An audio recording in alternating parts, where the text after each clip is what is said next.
Hi, you guys. It's so great to see you this morning. How are you? Let me know how you are. All right. Yay. Okay. Good. Well, welcome to the Ventura Center for Spiritual Living. I am Reverend Bonnie Rose, and this is our board president, Lonnie Cassidy. Lonnie Cassidy. Thank you so much for joining us today, and thank you to all of the live stream folks, too, that are watching. Lonnie? Good morning. Hi. Hi. Sounded different when you said it, Bonnie. Yeah. It's okay. And yes, I am Lonnie Cassidy. That was not a test. And that is Bonnie Rose. We are in the right place. Yes, I think so. Okay, just checking. Thank you, everyone, for braving what was that, rain? Yeah, I know. Goodness. Got to get our jackets out, umbrellas, yeah, all that good stuff. At least not in here. So I know this morning is very special, and we've got some awesome tech team people filling in. Our beloved Kenny is not, well, he's still with us, just not here. So we want to give a big shout out to Kenny. I want to make that clear. Hi, Kenny. Hi, Kenny. And all of our Facebook family and YouTube, welcome, and I hope we have a fun morning. Thanks, Lonnie. And let's have Bill Hadris come on up, and he's going to give us a little, an inspiring, incredibly huge message, right? Absolutely. Okay, good to know. I'm going to be here all morning. Okay. No. Whoa. Works for me. Okay, maybe not. Anyway, Dr. Seuss wrote in his book, the book Happy Birthday to You. It seems to be a birthday month for some reason. Can't remember whose. But anyway, it said, "Today, you are you. That is truer than true. There is no one alive who is youer than you." Many people believe this life is a puzzle, with each of us serving as an essential piece, even though we may not be able to see the whole picture. In truth, it may not be our business to know how we fit, but rather to know we were born with the whole picture in mind, as God expressing through us our individuality. So I'd like you to think for a moment. Have you ever said something you didn't really mean just to fit in? Yes. How does it feel when you say something you don't believe? I can't say it in public. You can't say Okay. Well, we'll just go with awful. Okay. It's awful. Okay. Think about, how does it feel when you say something you do believe? Good. It feels pretty good, right? Good, yeah. We all have different likes and dislikes. We are special, diverse, and unique. We will never please everyone. That's why it's important just to speak with kindness what is true for us. And I'd like you all to repeat after me. My unique self is perfect. My unique self is perfect. And so it is. And so it is. Thank you. At this time, I ask the practitioners and ministers to stand up in support of this prayer. It's just so good to be here. Just knowing there is one life. That's God's life. That's my life now. Knowing that that life is full of grace and beauty, peace, love. Knowing that we are surrounded by this each and every day, each and every one of us. It feels so good. And I just know that today's message is blessed. It's blessed beyond measure. I know that the singing and the playing, the camaraderie is just inspiring. I know that the message is inspiring, and I know that that message, when it reaches us, it flows through us, and it ripples out from here to there. And I'm so grateful to be part of that. I'm so grateful for this center. I'm so grateful for each and every one of us that has come, fared this weather, fared this life to be here, to raise the consciousness, to express joy and love, and knowing that that is all there is. And with a heart filled with joy, filled with love, filled with gratitude, I release this prayer into the law, knowing it is so, And together we say, And so it is. Thank you. And so let us continue to breathe deeply and remain in that gracious and spacious spot that Kathy brought us to with her wise words. And as we breathe in and breathe out, we become aware of the oneness that is within us and around us, that is in everything. And through that perception of oneness, we listen to the words of our sacred reading. From the writing of Richard Rohr. In the first 1,200 years of Christianity, the greatest feast was Easter, with the high holy days of Holy Week leading up to the celebration of the resurrection of Christ. But in the 13th century, a new person entered the scene, Francis of Assisi, who felt we didn't need to wait for God to love us through the cross and resurrection. Francis intuited that the whole thing started with incarnate love, and he popularized what we now take for granted as Christmas, which for many became the greater Christian feast.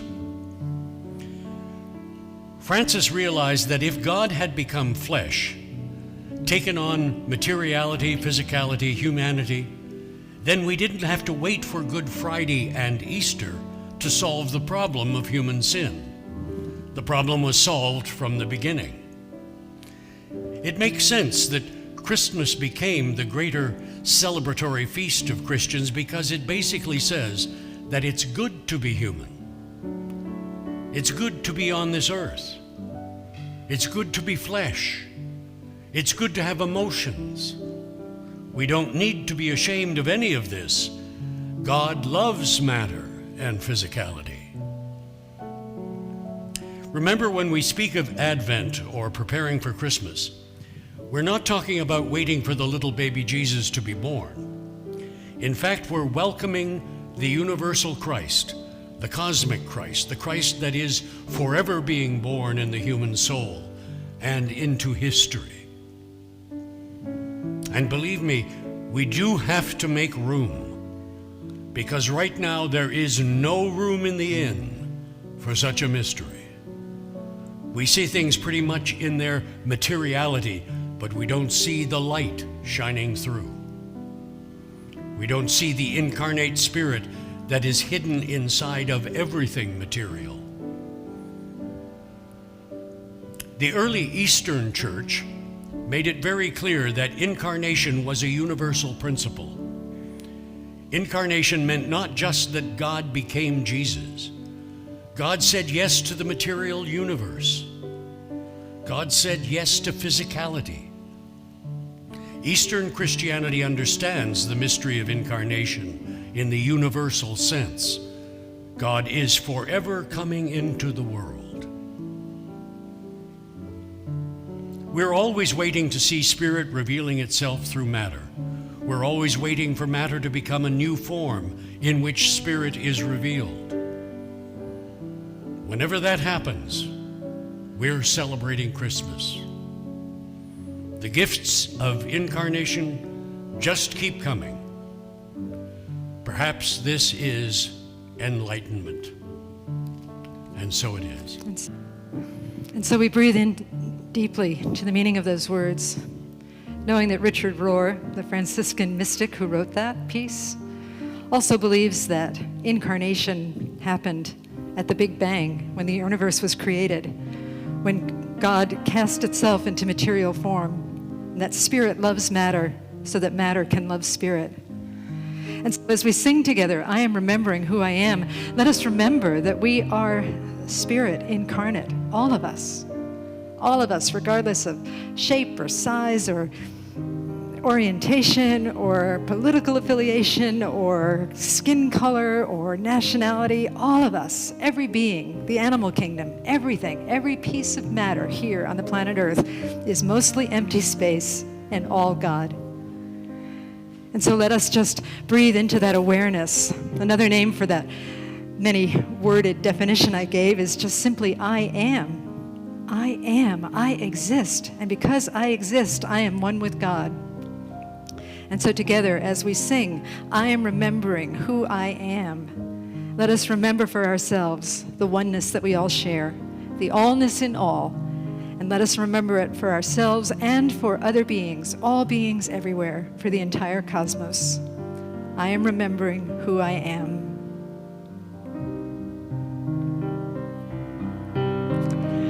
I am remembering who I am. I am remembering who I am. I am remembering,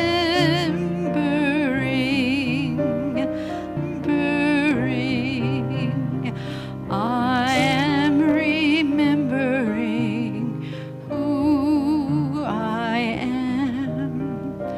I am remembering who I am.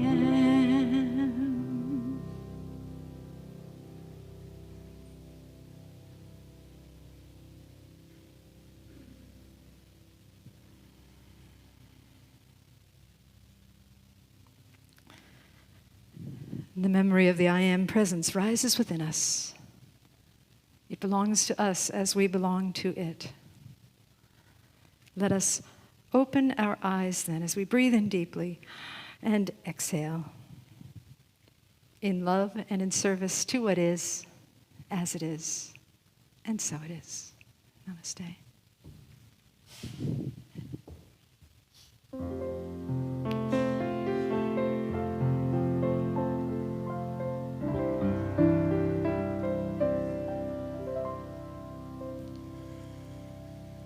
In the stillness, in the silence, feel the sacred surrounding me. I surrender to this moment. I open up and I find peace. In the stillness, in the silence, feel the love inside of me. I surrender to this moment. I open up and I find peace. Let my soul speak with each heartbeat, with every breath I take.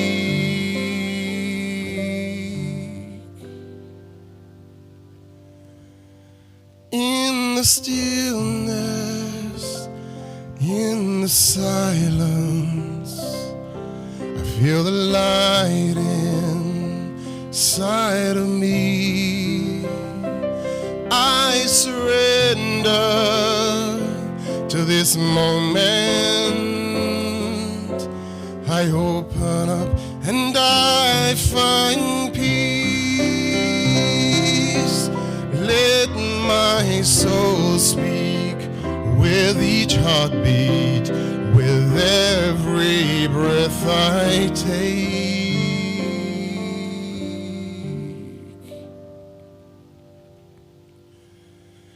In the stillness, in the silence, feel the Spirit surrounding me. I surrender to this moment. I open up and I find peace.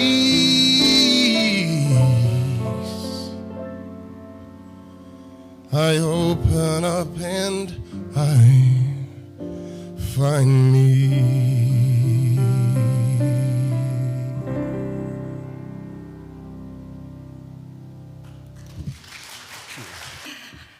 Oh, look at that. There's my talk.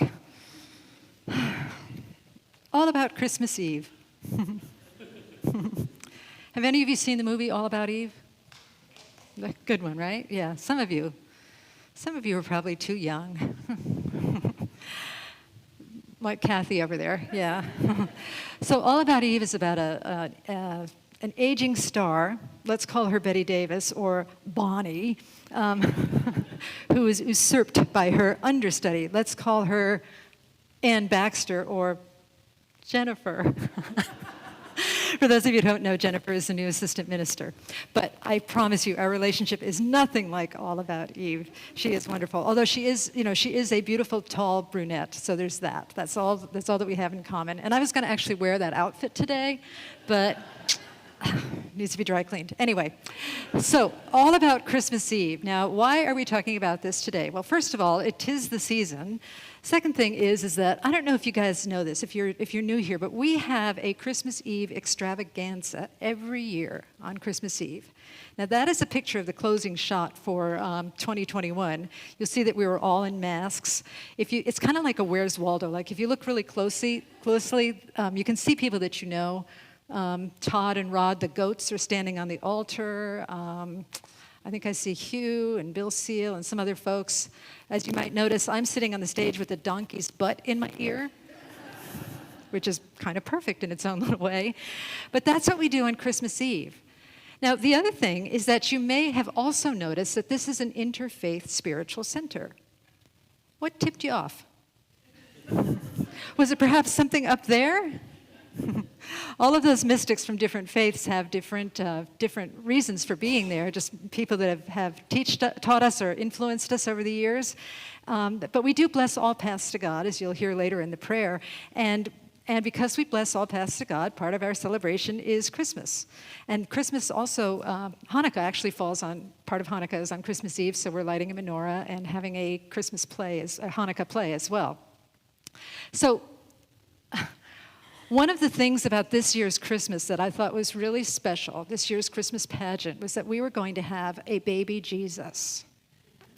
We hardly ever get a baby Jesus because we can't find someone to fill the role, but there's somebody in the church that has not an infant. It's kind of big for baby Jesus. But anyway, we cast this little girl named Ruby as baby Jesus. Isn't she cute? Her parents are going to be watching, so everybody do a big, "Aww." Good job, okay. Her parents aren't here today. They're probably home with baby Jesus over there. But anyway, they gave us permission to have Ruby play baby Jesus in the Christmas play. Well, a couple of weeks ago, little baby Jesus put her foot down. She put her tiny foot down and said, "I am not performing. I am not performing." Actually, her parents said that if she was in Christmas Eve, she would probably ruin Christmas for everyone. So, so we took her out of the performance. My people called her people, and we decided to go with something else. I thought, well, guess what? I thought about putting her understudy in.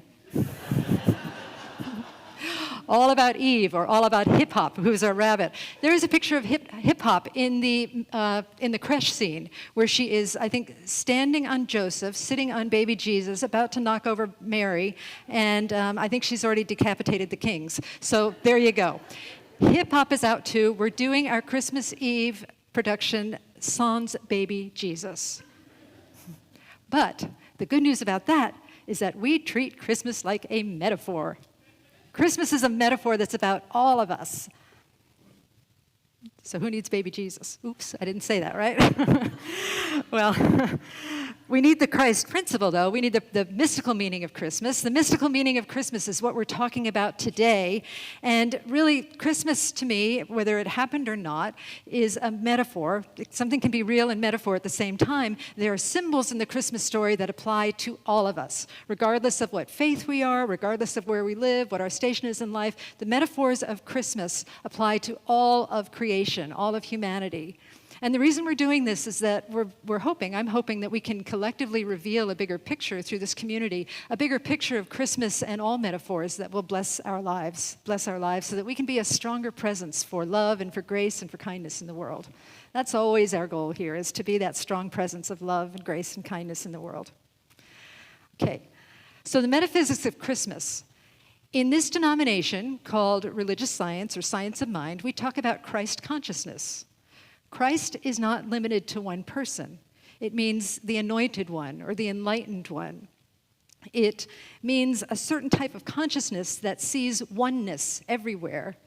It's not Jesus' last name. He's not Jesus H. Christ, right? He's just Jesus the Christ, okay? Meister Eckhart wrote, God never begot but one son, but the eternal is forever begetting the only begotten. Can you get by all those begots and begottens?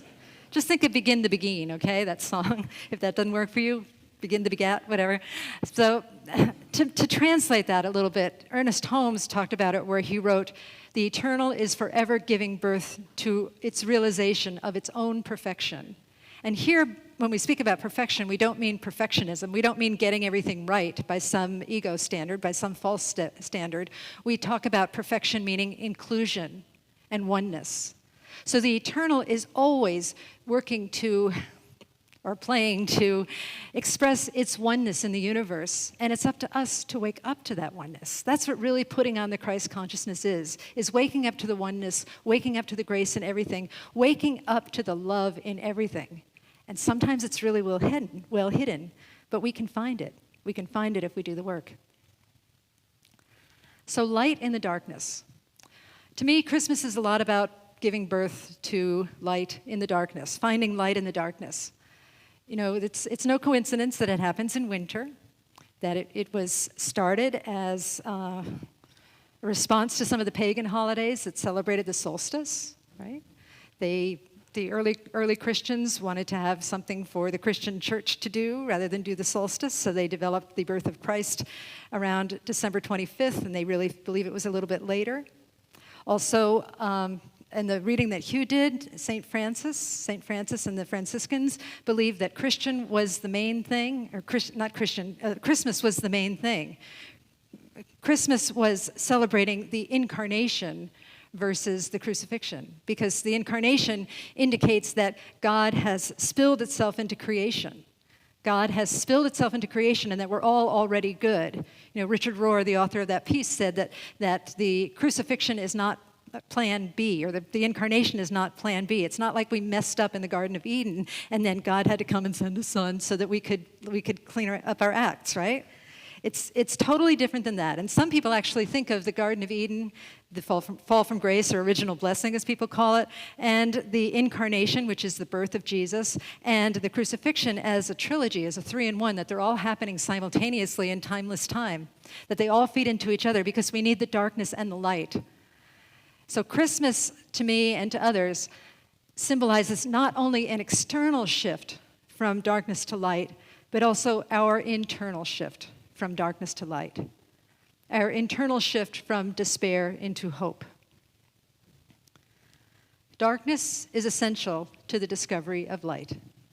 Does anybody know what that's a picture of? Any guesses? It's a white square, okay. Good guess. Anybody else? Caller, did you call a friend? I can. He's calling in from the internet, by the way. Right, with the answer, yeah.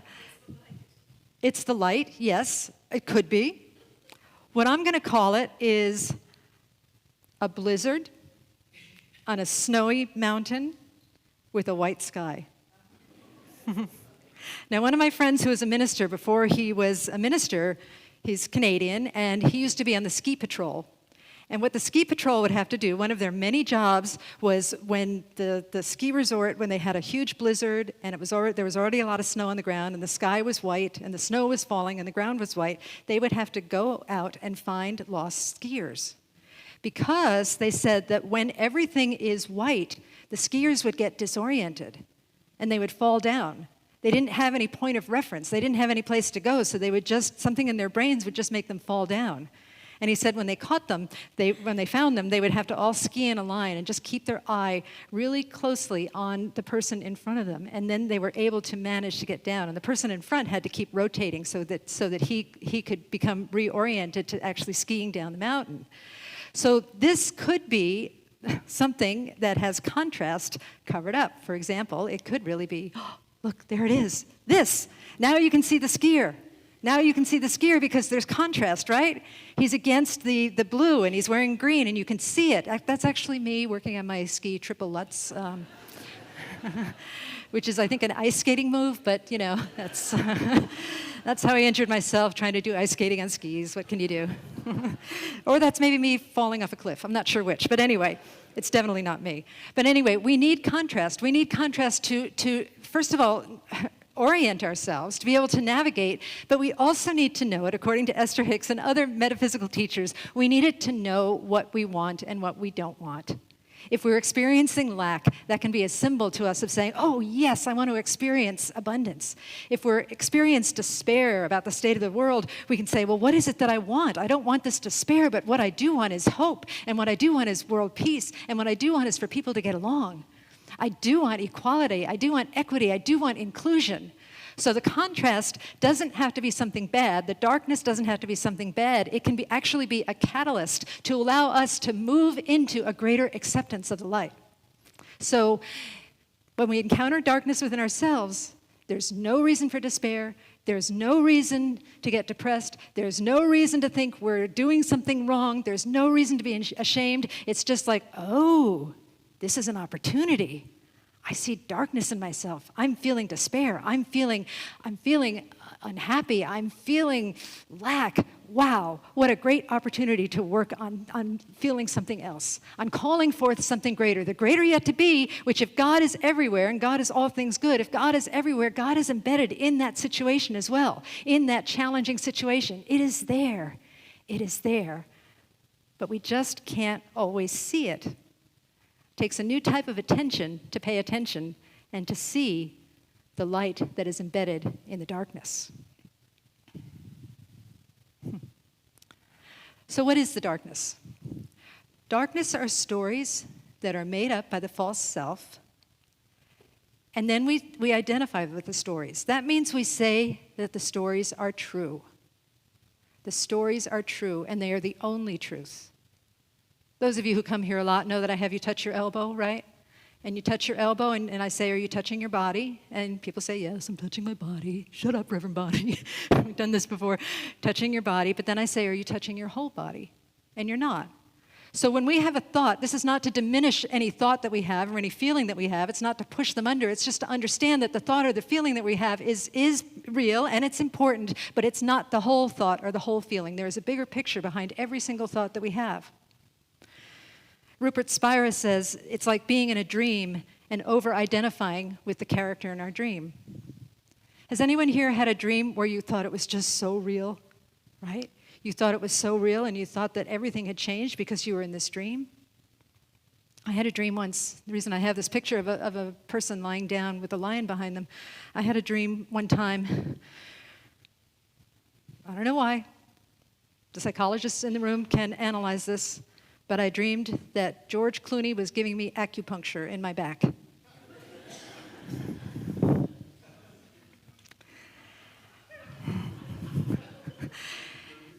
And it was so real. It's like, George, what are you doing here? I didn't know you do acupuncture. And what are you doing sticking needles in my back? I don't understand. And then I woke up a little bit, and I got, how you have lucid dreaming, how you say, wait, maybe this isn't real. Maybe there's something else going on. So I was starting to get lucid. I thought, maybe this is something else. And then I woke up, and sure enough, my dog, Bartok, who sleeps what we call the piano bench position, like this, his toenails were embedded in my back. And the whole time I thought it was George Clooney. I'd rather have Bartok anyway. Anyway, that came out wrong. But anyway, so that's a situation of over-identifying with something. And the stories that we have, the stories that we tell ourselves, and we're believing them. We're believing them like it is the God-awful only truth. Lack, illness, hopelessness, all of those things. All of those things. This problem will never be solved. There's no solution. Anybody ever done that? Just Kathy and Lonnie. Okay, well, you're going to have detention, church detention, okay? No, we tell these stories and we identify with them. We think that that's the only truth, but there is a different way. There's a different way to be. One thing is to just discern the dark falsehoods that we tell ourselves. I find it helpful to distill it down to a single word: lack. We're feeling lack. Okay, the price of gas is really high. The price of groceries is high. We may be feeling lack, right? And we may believe that this is the collapse of society. Chaos. There may be chaos in our lives. There may be chaos around the holiday season. There may be chaos around planning a freaking Christmas play for the church. There may be chaos. There may be hatred. We see hatred in the world and we think, oh, there's no hope here. There may be criticism. We may be critical of others. I'm going to combine criticism and judgment. I went to the movies recently, and what I thought was so funny, because I was right in there with this criticism, is, have you noticed that people during the pandemic, when they didn't go out, they forgot how to act? Oh my gosh. And there was like a whole little montage in the movie, like in the previews, about how to be a better moviegoer. Like, don't talk at the top of your voice to others. Don't stand up in the middle of the theater. Don't, like, play your cell phone and do a selfie, you know? We've all, well, maybe not all of us, but probably not you folks, but we've all forgotten how to act out in public. That's where my judgment and criticism comes up. Have you noticed? Yeah. Okay. Rejection, you know, how many of us fear, it's kind of like Bill was saying in the opening children's message, that we fear that we're going to be rejected for speaking our truth, right? And that if we're rejected, it's the end of the world. If we disappoint somebody, it's the end of the world. We are no longer worthy if we are rejected or disappointed. These are all stories that we tell ourselves. Unforgiveness, we can't forgive ourselves, or we can't forgive somebody else. Again, stories that we tell ourselves. This girl is in my slides a lot because I really like her, okay? Plus, in our Christmas play, we have a parakeet. We have a human-sized parakeet in our Christmas play, so it felt appropriate to put her in here. But all that whole list of dark falsehoods, all of that I think stems from one source, and that source is fear. Fear. Those are all based in fear. And fear is based in ignorance. Ignorance of our true nature. Ignorance of our oneness with the divine. Ignorance of the truth that is highlighted in Christmas and solstice and Hanukkah and Diwali and Ramadan and all of the spiritual holidays, that yes, there is a divine presence that is here, that is within us, that is among us. We move from that ignorance into knowing, into even knowing what is unknowable, and to recognizing that even if we can't put it to words, there is something precious within each of us that is good, that is loving, that is divine, that is perfect, inclusive of everything. Can you feel that? Can you feel something within you? Something powerful within you? You may feel it in your gut, you may feel it in your heart, you may feel it anywhere, but it's just that beautiful, beautiful remembrance in the breath, in the air. And as we attune to that remembrance within ourselves, we can look out and start to see it everywhere. We start with what is easy. We start with, say, beautiful architecture. We start with the beautiful people sitting around us. We start with the trees and the forests and the ocean, all of this beauty all around us. And then we take it into places that might seem dark to us, places that seem scary, even places within ourselves. All of those words, we take it into our lack, our chaos, our criticism, our judgment, our unforgiveness, and we say, wait a minute. There's something beautiful in here for me. Divine love, reveal this beauty to me so that I can live from the place of knowing that the truth is true, so that I can live from the place of greater love and greater forgiveness and greater peace, so that I can reclaim my divine nature that was given to me before I was even conceived. Feel that? That's what we're looking for, people. Us remembering who we are.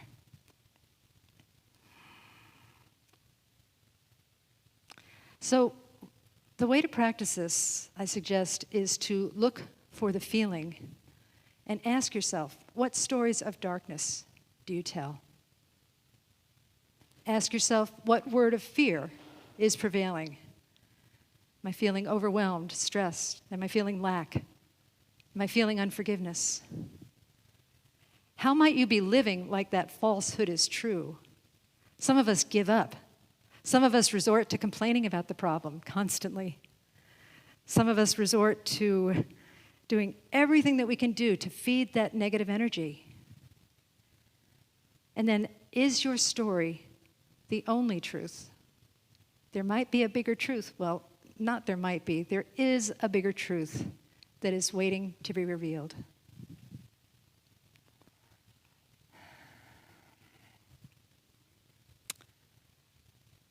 I'll bet we all have examples of how this happens in our lives. And I had a really good example, and I can't remember what it is. It's gone. I can give you, yeah, okay. I mean, it happens every day. But anyway, let me go ahead and tell you one thing that I would really rather not talk about, but I'll just go ahead and do it so we can just illustrate it. Okay, so I've been doing this a long time, right? 21 years of preaching sermons. Thank you. I wasn't feeling that way yesterday, like, woohoo, another sermon. The story that I tell myself sometimes is all the creative ideas are used up. I've already said everything I have to say. All the ministers have already said this. They can go on YouTube and hear this. What are you going to say tomorrow? You got nothing. The word of fear that prevails is probably lack. Lack. Really, seriously, are all the creative ideas used up? What? Somebody say yes? Okay. Well, goodbye then, if that's the truth. No, there are an infinite number of creative ideas. I think science and art and all of the evidence that we have around us provides us with evidence that there is an infinite number of creative ideas. And we can say the same message over and over again, but we say it. And the other thing that's true, people, the other thing that's true is that even if we say the same thing over and over again, I know for me, I have to hear the same thing over and over again. And sometimes it will hit me in the right place when I actually get it, right? Living like the falsehood is true is procrastinating. It's time to dust the ceiling fans. It's time to, as I think Jennifer says, alphabetize the spice rack. Like that. And then is the story the only truth? Is the story you're telling yourself the only truth? So we feel the feeling, we feel this, for me, I just felt this little knot of frustration and fear, and I just felt it, and I just felt like I was pulling strings out of a snarl of yarn and saying, okay, let's pull this apart, let's kind of pull out the threads of this, and where there is the nothingness, a new truth can emerge. A new truth of what I just said, that there are an infinite number of creative ideas, and that honestly, this always works, not only with sermons, but with everything. If we are frustrated about something, if we simply surrender and say, divine love, divine spirit, tell me, how am I supposed to feel about this? Something beautiful will emerge. Something new will emerge. And you'll be able to do what you need to do. The tricky part about that is that you don't always get to see the results immediately. How about that? That's why we have faith. That's why we have faith. And we just trust that we're planting seeds, not only for our future, but for future generations. That every good act that we do, every sincere act, every act that is offered in love and in service has infinite ramifications, infinite ripples. So that's my story. What's yours? Perhaps after the service you can tell someone. Okay. So talking about the light, letting in the light. We've covered the darkness pretty well. How do we let in the light? Well, rebirth of the Christ consciousness. Christ is being born over and over again, right? The eternal is forever begetting the only begotten. That's what Meister Eckhart said. Always, always, the eternal is recreating itself in new and varied ways. Infinite creative ideas, right? The infinite creative possibilities. So the Christ consciousness, I would suggest that as we embody the Christ consciousness, we know that we are one with infinity.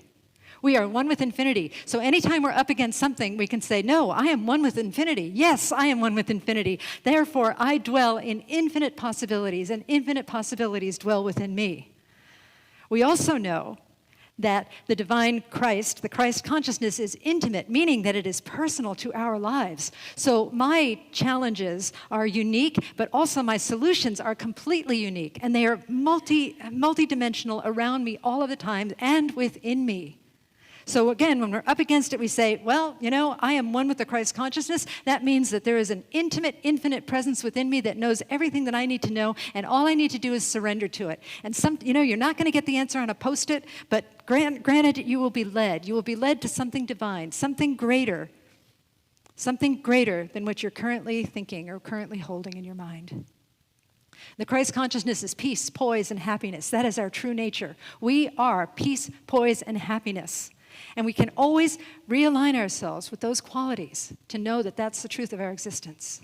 And also omnipresence. This kind of goes without saying. I've been saying it all along, but all of these things are not separate from us. If God is anywhere, God being infinite, God has to be everywhere, meaning that God has to be within us.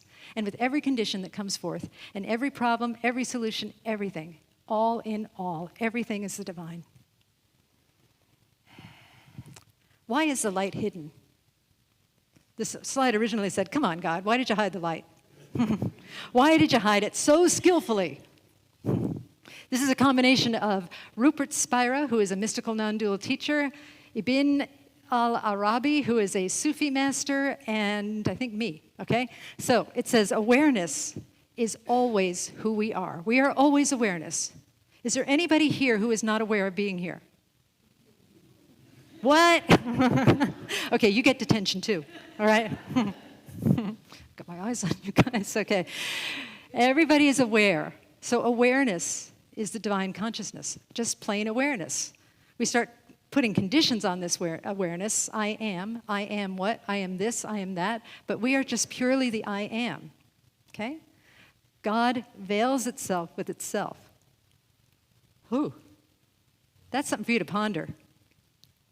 God is hidden in oneness. That's something for you to ponder. I can't put that into words, but I know it's true.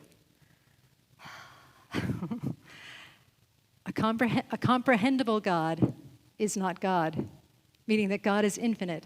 God is expansive. God is beyond our human understanding. All of this is a good thing. All of this is wonderful. All of this is why we sometimes feel trapped in problems or we can't see the answer. All of this is sometimes why the world seems like a mess and we can't see the answer to that either, because God is hiding itself in the mess, in the oneness of the mess, because the mess is oneness too. And the process of discovery brings us joy. If it was just handed to us, it wouldn't mean much. But the process of discovery gives us joy. When you get a puzzle for Christmas or a game, is it put together? No, because the fun of it is putting it together, right? Figuring out the puzzle. And the same thing is true for all of us. Have you ever played peekaboo with a baby? Right? They love the discovery that there's a face behind that, whatever you're holding up in front of you. There is something within us that loves the process of discovery. So there's that. Okay, so practicing mystical birth every single day. I'm using the symbols of the Christmas story for ways that we can practice the process of mystical birth within us, the birth of light within us every day. The Virgin Mary says yes. God says, you're not going to believe this. But you're a virgin and you're going to give birth to my son. How about that, Mary? Mary asks one question, how can this be, for no man has known me? And then she says, yes, let it be with me according to thy will. So if we have a divine idea that wants to give birth through us, let's say God tells us, or our heart tells us, or whatever it is you associate with God, something tells us of this divine idea, instead of arguing with it, what if we just said, yes? Joseph protects the divine idea. He was told to divorce Mary, but he takes her in, and he protects this thing that is giving birth to itself within her. So within ourselves, have you ever had a divine idea and then everybody tries to talk you out of it? Right? So you raise up your integrity level and you protect it. You draw a kind but loving boundary around your divine idea. The shepherds were afraid. The angel appeared to the shepherds, and they were sore afraid. But then they decided to go anyway because they replaced fear with faith. So if there's something within you that wants to give birth, you will absolutely be afraid. I can guarantee it. You will be afraid. But we go without knowing. We walk in trust, and we walk in faith, trusting that the floor will rise up to support us, that we will be lifted on angels' wings when the time is right. But the faith is as important to the process as anything else. The wise men, the wise guys, I like to call them, they were rich. They were rock stars in their religion. And yet they showed up with humility, and they offered support. Can we show up to the Christ consciousness giving birth to itself, to the divine idea giving birth to itself? Can we be humble to it? Can we submit to it? And can we offer it support in the material world? Can we do what we need to do? Can we structure our lives, create time for it, create financial resources for it, create human resources for it? Can we offer it support? And then Jesus. Many people believe that the greatest risk for Jesus was not the crucifixion. It was the incarnation. The incarnation of just being up, in the heavens, not that heaven is up, but it's everywhere, just being with the Father. Did you get that snoring? Having a good time, flicking the remote, watching Netflix, eating popcorn, whatever, and then comes to earth, where he's going to have all kinds of problems, especially from the age of 30 to 33. That was just a mess. So he took that risk, but he created, and he went into form. And that's the hardest, I think one of the hardest things with any creative project. We can have a thousand ideas, but putting it into form and taking that risk, running the risk of rejection, running the risk of failure, running the risk of anything, all of that stuff, rejection, failure, all of those things that we associate with taking risks, none of that is important. The action of doing it is so important. The action of love is so important. The action is far more important than the result. You getting this? Getting this? Good. Okay, you do not have detention. Thank you. All right. I just realized I'm probably coming across like a nun, right? Like a crazy, like there's my dog dressed as a nun, okay. Okay, detention is off. No more detention, okay. All right. So, we're doing the Christmas story here, and we've got our own symbols for Christmas and Hanukkah. We have a Jewish parakeet with divine timing. Played by the gigantic bunny over there, by the way. He's playing the parakeet as well. We have a Muslim story about generosity. We have a Christian story about self-emptying, giving everything to the divine. We have a poem about peace for all. And then we have farm animals on the stage at the very end to honor the innocence, the innate innocence that comes through all of us all of the time. It's that kind of a church, people. We have farm animals on stage anytime. Every time. And probably I'll have another donkey butt in my ear, but that's okay. I like it that way. So I hope that the message of this has come through. I hope that the message of this has come through, that really the Christ consciousness belongs to all of us. The Christ consciousness is something that is beyond a single person. It is a principle. It is a principle of having love that is already in our lives shine forth and bless our own lives, but also bless the world all around us. And if we bless our lives with the Christ consciousness once, we can bless our lives with the Christ consciousness all of the time. It just takes practice. It takes practice. The remembrance of Mary saying yes. The remembrance of Joseph protecting that yes. The remembrance of the shepherds moving forth in faith versus fear.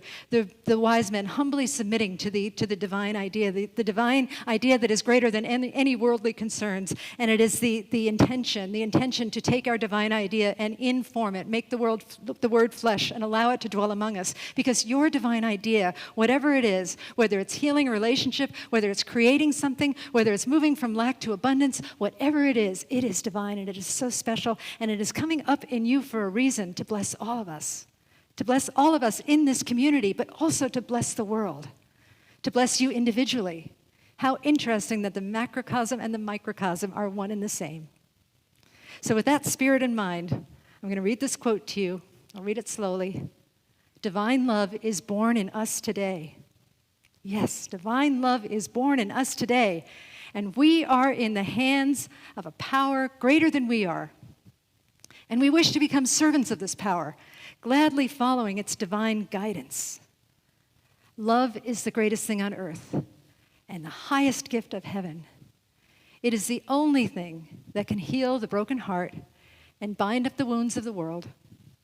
Today, we receive love with gladness. We shine our light, and so it is. Please repeat after me. Today, we receive love with gladness. We shine our light. And so it is. Thank you. Namaste. Thank you. Thank you.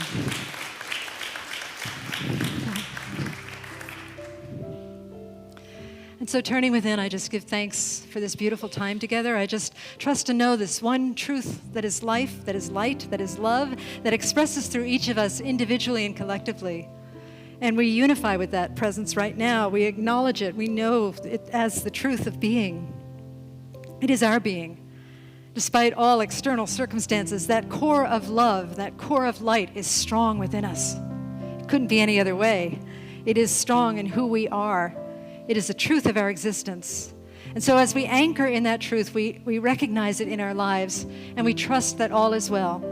We trust that our consciousness is uplifted, that we see things in a new light, that wherever we're experiencing darkness in our lives, we bring into this greater perception of light and love. We trust that we are divinely guided to know exactly what to do, exactly what to say, exactly what to bring into form, exactly what creativity to apply, because we are filled with the infinite. We are filled with infinite possibilities. We are filled with divine desire. We are filled with the greatness of God right here and right now. And so I say yes to the Christ consciousness, to the Buddha consciousness, to the Krishna consciousness, to all consciousness that expresses that which is life affirming and pure. And I'm just so grateful. So grateful for this time together, so grateful for this holiness, this wholeness, so grateful for this spiritual center, for all the transformation that we bring forth into the world and in our own personal lives. I bless this teaching as I bless all teachings, all paths to God. Churches, synagogues, temples, mosques, ashrams, fundamentalists, atheists, agnostics. I bless all of them, for all are a blessing. And with a heart so filled with love and gratitude, I say thank you, Spirit, thank you, love, and I release these words into the divine mystery. And together we say, and so it is. Namaste. Hi. Hi, Bonnie. So I love the talk. Oh, thank you. Because it brought me back to one of the first things I learned from our beloved Doreen Palermo, practitioner extraordinaire, was the principle of fear to faith. Mm-hmm. And I just love seeing everyone in the sanctuary because it brings back the memory of when y'all weren't here, and that we were holding the high watch, and that we practiced moving from fear, will our church tank, to faith that no, we're going to come back even stronger. So I'm so blessed and grateful that you're here sharing this experience, this spiritual awakening as part of our family. So this morning, as we prepare our offering, I just invite you to set an intention of something that you're going to move from fear to faith and deposit it in the offering, because it will be prayed over and it will change your life. So I invite you to place your offering or your prayers over your heart and repeat after me. We trust in spirit. We trust in spirit. Love is a giver and receiver of all that we are. Love is a giver and receiver of all that we are. We offer this gift. We offer this gift. It is an outer expression of our inner abundance. It is an outer expression of our inner abundance. Our gifts bless many. Our gifts bless many. And return to us multiplied in miraculous ways. And return to us multiplied in miraculous ways. So that we may give again. So that we may give again. And so it is. And so it is. Thank you, Lonnie. Yeah.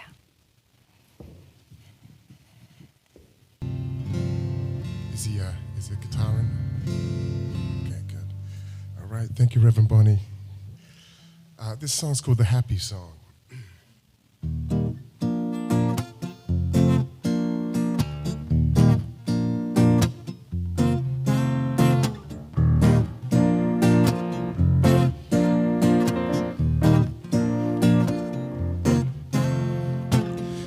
been to Paris, seen the Eiffel Tower, search for beauty in every flower, looking for love on the streets I roam, with nothing but my backpack on.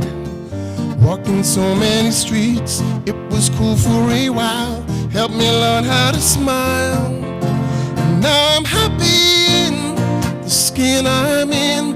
Everywhere I go, everywhere I've been up and down, and lost and found myself.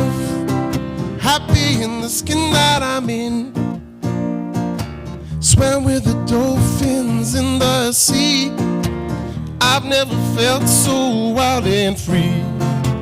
I even flew to the city of sin, spent my last dollar trying to win.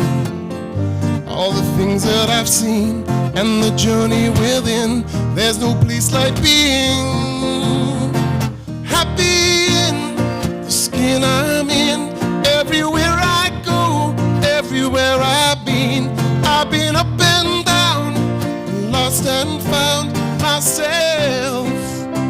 Happy in the skin that I'm in. Oh, oh, oh, oh, oh, oh, oh, yeah. Oh, oh, ooh, oh, oh, oh, yeah. Happy in the skin I'm in. Everywhere I go, everywhere I've been up and down, and lost and found myself. Happy in the skin that I'm in. Happy in the skin I'm in. Everywhere I go, everywhere I've been up and down, and lost and found myself. Happy in the skin that I'm in. Thank you. Thanks, Darius and Chris. Wonderful. Thank you so much. Okay, some quick announcements, and then we're heading out. All righty, where are we? Okay, looks like there is a flower dedication today. They're so pretty. Okay. In love and gratitude, as we celebrate our 64th anniversary, Bill and Annie Kohut. Yay! Aw, so wonderful. Look at them. So sweet.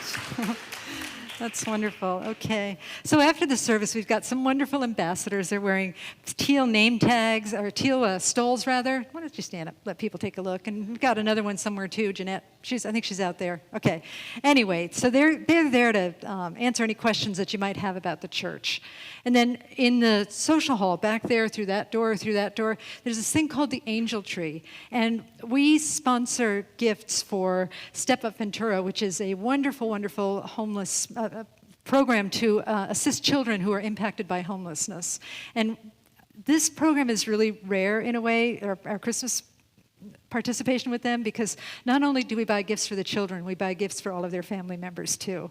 And there's only 5 cards left, people, 5 families left. You can get a card and you can split up the family with your friends. Not split up the family, but split up the cards with your friends. And we just really want to get this complete. There's a whole flyer with it. It tells you what to do, when to bring the presents back. I think it's next Sunday, as a matter of fact. So let's jump on that tree and get the 5 more names taken down, okay? And we're also taking, in addition to gifts, if you just want to give us a gift card for groceries or gas, that would be lovely, because that's what a lot of people are asking for. It's that time of the year, and a lot of people want groceries and gas.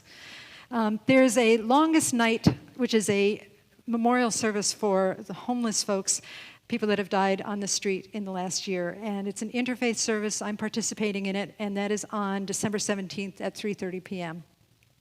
Called The Longest Night, and you can Google that and find out more about it. It's down in the park, down in Plaza Park. There is a Winter Solstice Healing Concert that's coming up Monday, December 19th at 6:30. That is Brock Travis and Kelly Jean, and they are going to be doing wonderful songs. It's a meditative concert, and it helps do exactly what I was talking about shedding the light, the darkness rather, moving into the darkness and preparing for the light. Okay? Christmas Eve is coming, Hanukkah, and skits, live animals. be there. Okay. New Year's Eve, we're doing something in person here on the 31st, and then the second part of the meditation is in the morning on New Year's Day here in church. It's a Sunday. And then outreach, we've still got our regular outreach opportunities, family to family, which feeds homeless folks, Lift Up Your Voice, which helps rehome people.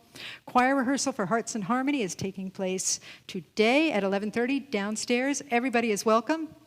Sunday hospitality is happening after the service through those doors there, and there's all kinds of opportunities there, artwork to purchase, gifts, some free book giveaways and puzzle giveaways.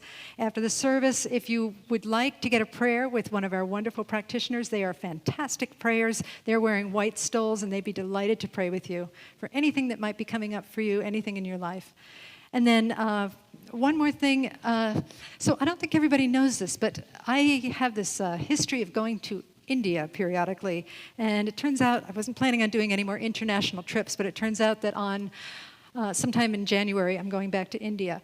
And going with my friend Nipun. And one of the things that I do when I go there is that I bring fabric to the women who make the heart pins. Many of you received heart pins when you came in, and they love to get fabric from the States. So I'm bringing fabric. You can get little fabric remnants. You can purchase them in the store, or if you sew and you have any sort of cotton fabric that you'd like to bring in, I would be honored to bring these to the women in India who make heart pins. It's a really compelling story of what they do. I'll say more about it another time, but it's just a way for our center to reach around the globe, which is something that we're really inspired to do. So if you have fabric, bring it in. There's a collection basket on the desk by the stained glass window, and we'd love to serve the women in India that way. I think that's all I've got. So why don't we do a prayer and then enjoy each other's company, okay? All right. So let's turn within and just rest in that divine presence that has lifted us through this beautiful community today. I'm just so grateful that we came together as a church community, as a center, that we are supporting one another in this spiritual journey that we call existence, seeing the love in one another, seeing the faith, seeing the joy, and raising each other up into the greatness that we truly are, into the oneness with God that is always with us.